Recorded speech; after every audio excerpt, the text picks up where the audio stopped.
Role sir. नमस्कार, मैं हूं Dev Garg, vice president of the Indian rice exporters federation. भारतीय चावल निर्यात संघ 7,500 कंपनियों को रिप्रेजेंट करता है, जो देश का और विदेश का लगभग 40% पूरे ग्लोबल राइस ट्रेड को लीड करते हैं। आज हमारे देश के सामने, भारत के सामने एक बहुत बड़ी चुनौती है। जैसे आपको पता होगा कि इजराइल ईरान कॉन्फ्लिक्ट की वजह से हमारे चावल निर्यात के ऊपर असर आया है।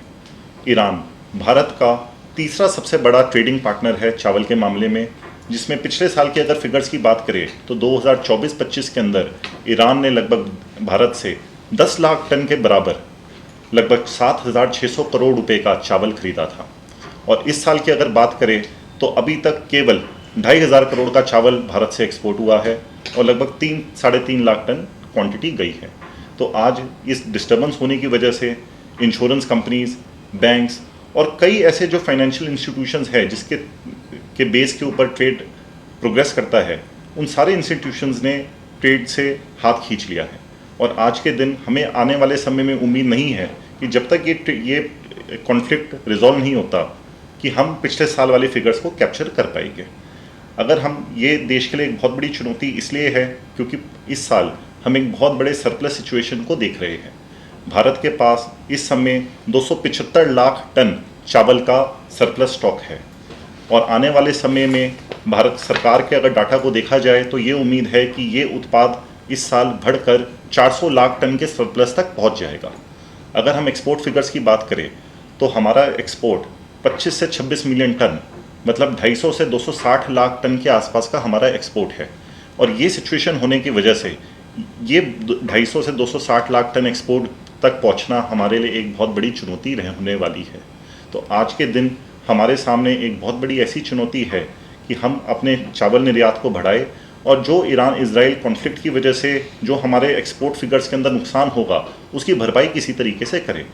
इसीलिए Indian rice exporter federation IREF ने भारत सरकार के साथ मिलकर एक नया इनिशिएटिव लॉन्च करा है, that is Bharat international rice conference, BIRC।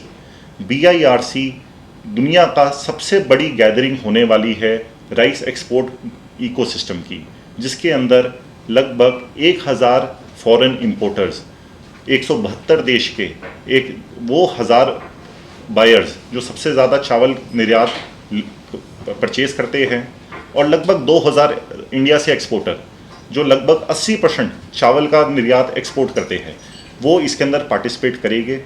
30-31 अक्टूबर नई दिल्ली में भारत मंडपम में इसका उद्घाटन होगा और ये इवेंट होगा कि जिसके अंदर हम पूरी दुनिया को ये दिखाएंगे कि आज भारत के पास चावल भरपूर क्वांटिटी के अंदर अवेलेबल है, सस्ते रेटों पे अवेलेबल है और अच्छी क्वालिटी अवेलेबल है, और वो भारत का चावल प्रिक्योर करे जिससे हमारे फार्मर्स को भी फ़ायदा हो और हमारी देश की इकोनॉमी पे इस कॉन्फ्लिक्ट का असर ना पड़े।